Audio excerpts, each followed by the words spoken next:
Selamat pagi untuk kita semua.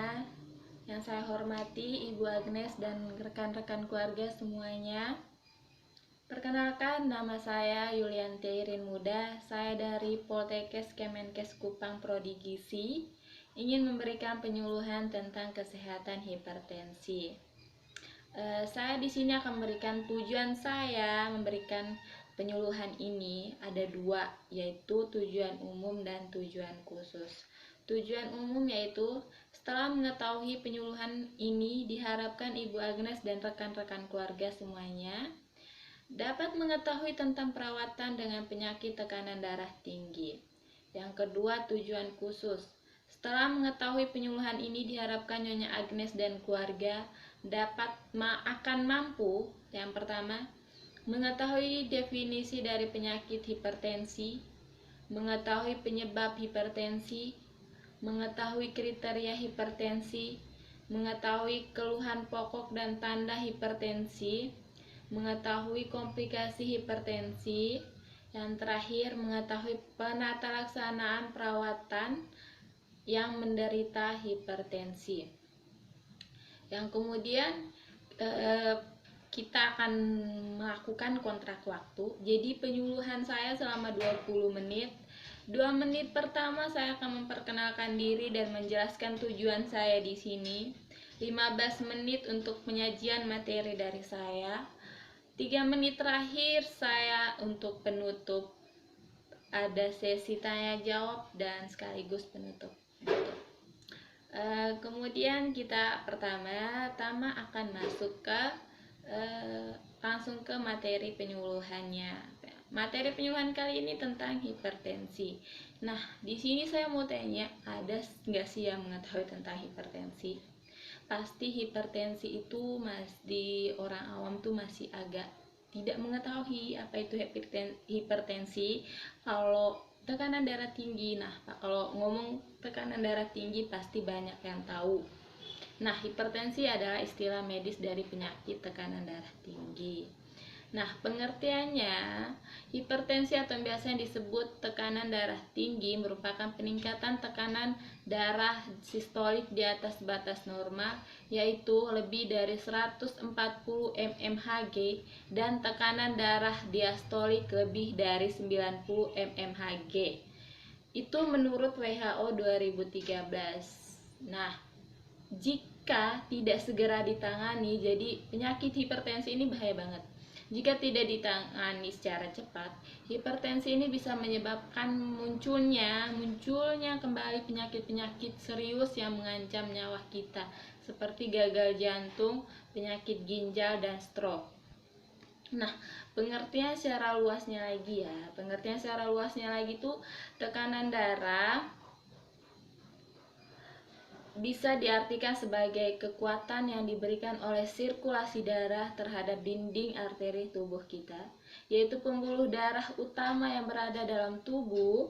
Besarnya tekanan ini bergantung pada resistensi pembuluh darah dan seberapa keras jantung kita bekerja.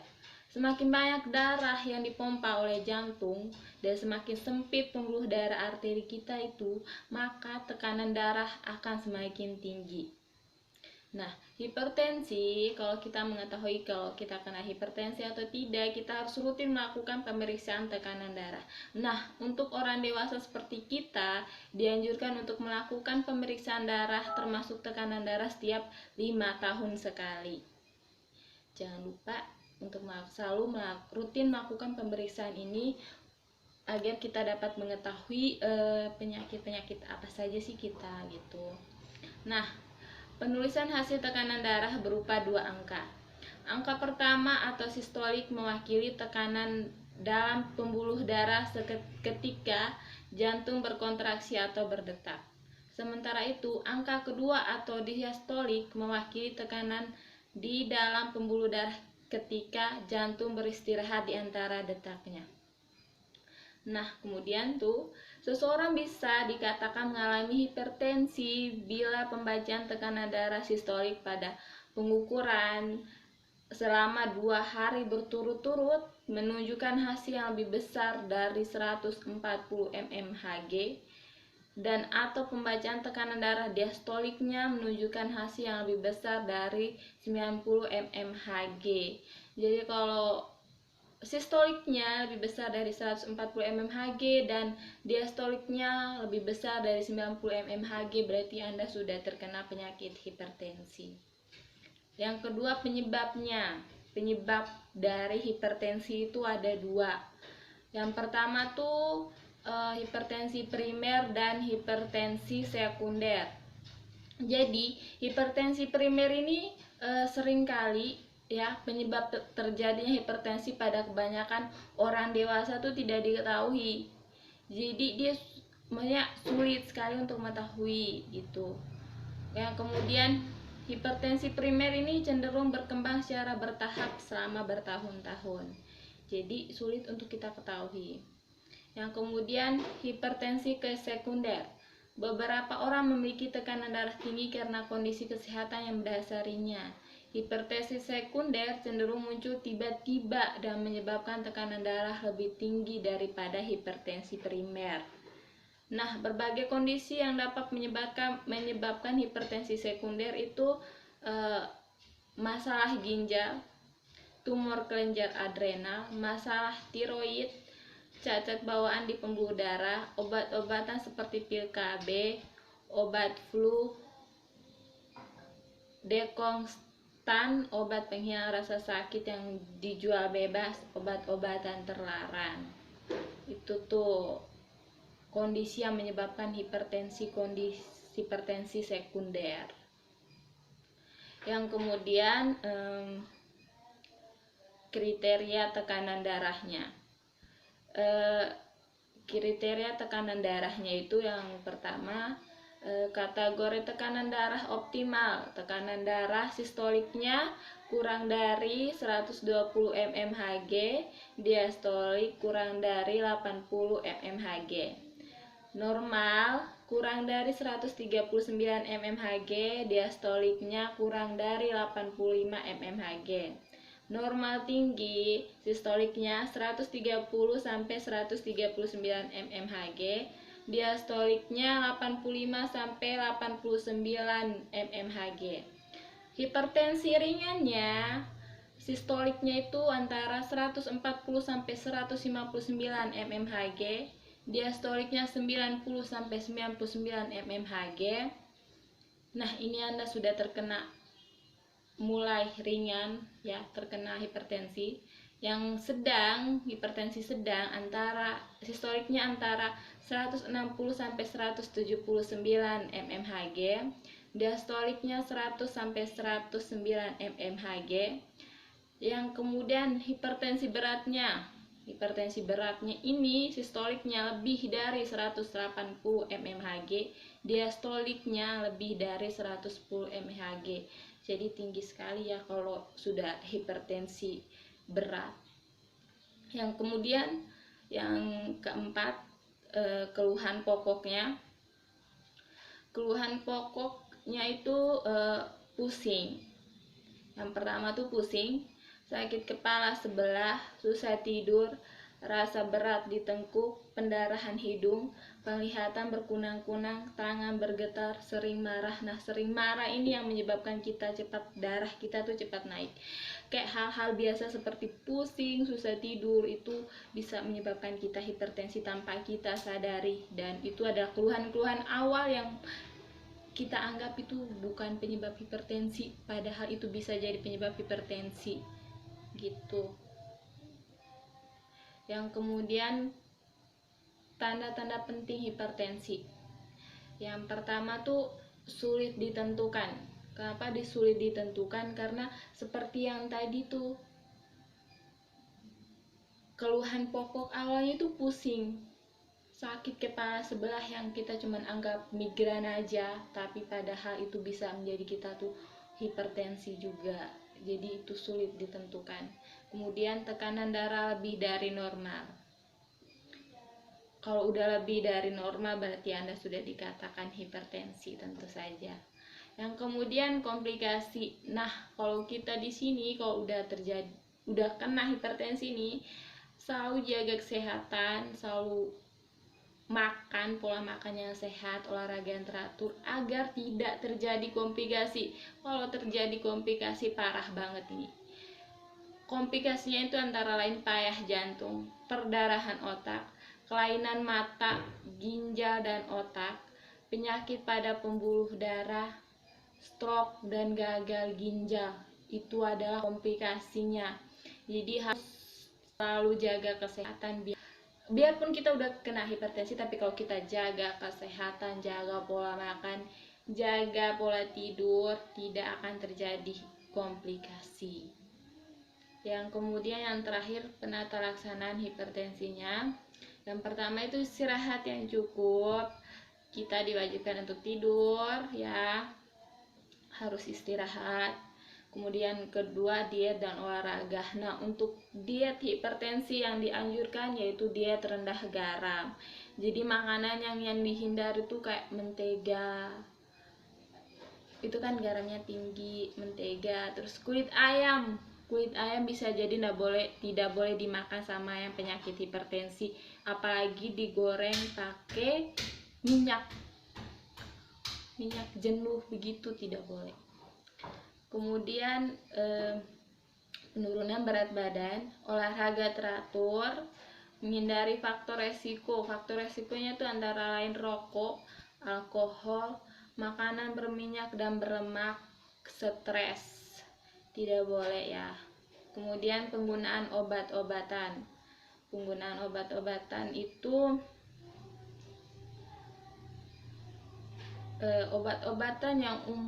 penggunaan obat-obatan itu sebagian pengidap hipertensi harus mengonsumsi obat seumur hidup guna mengatur tekanan darah. Namun jika tekanan darah sudah terkendali melalui perubahan gaya hidup, penurunan dosis obat atau konsumsinya dapat dihentikan.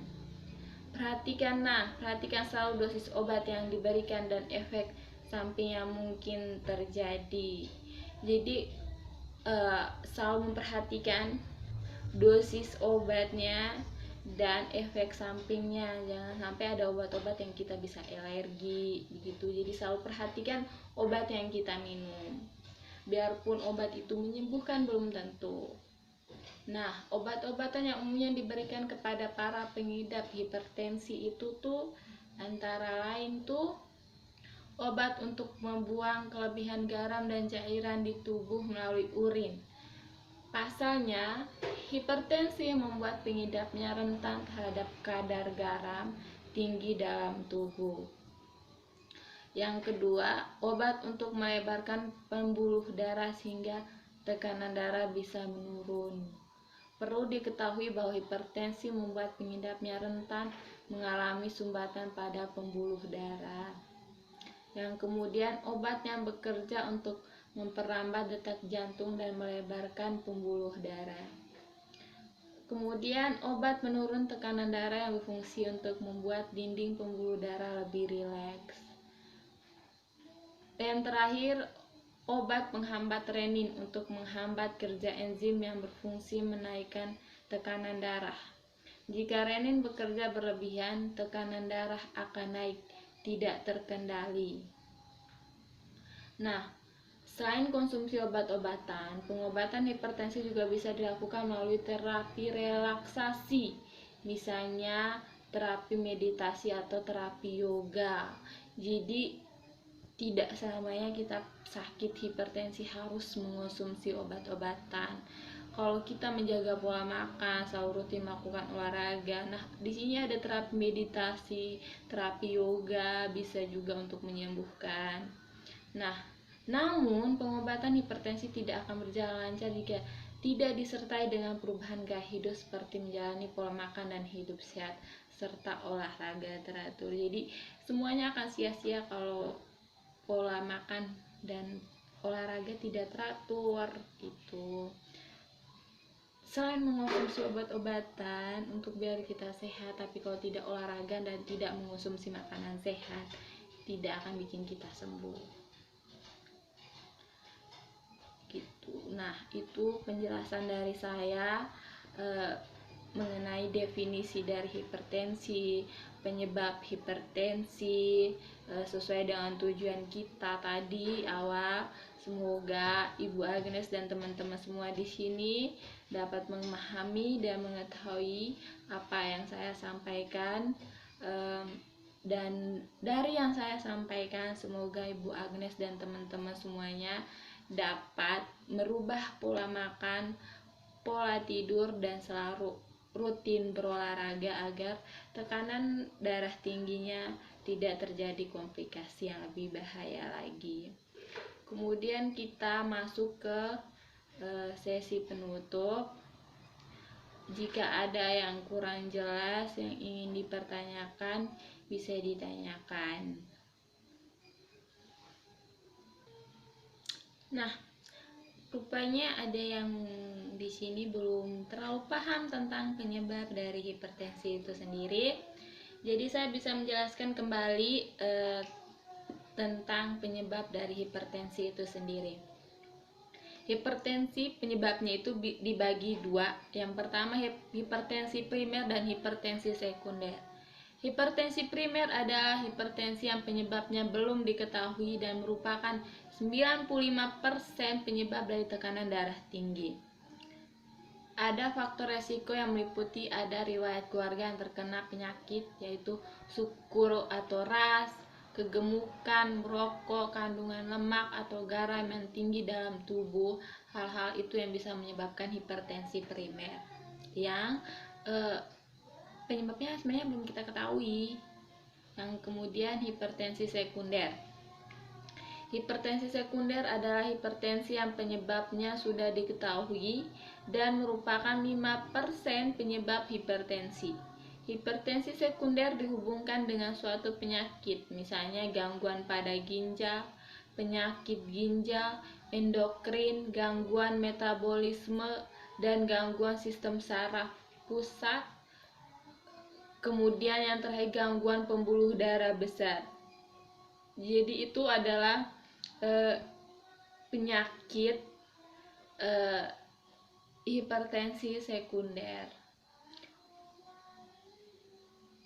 Jadi itu adalah penjelasan saya tentang penyebab hipertensi. Semoga dapat dimengerti penjelasan saya tadi. Kemudian kita masuk sesi terakhir penutup. Sekian penjelasan dari saya. Terima kasih untuk sudah mendengarkan penjelasan saya. Semoga apa yang saya sampaikan dapat bermanfaat dan dapat membuat teman-teman dapat hidup sehat lagi, makan teratur, tidur teratur, olahraga yang teratur, dan selalu sehat semuanya agar tidak terjadi komplikasi. Sekian, saya Yulianti Irin Muda. Terima kasih.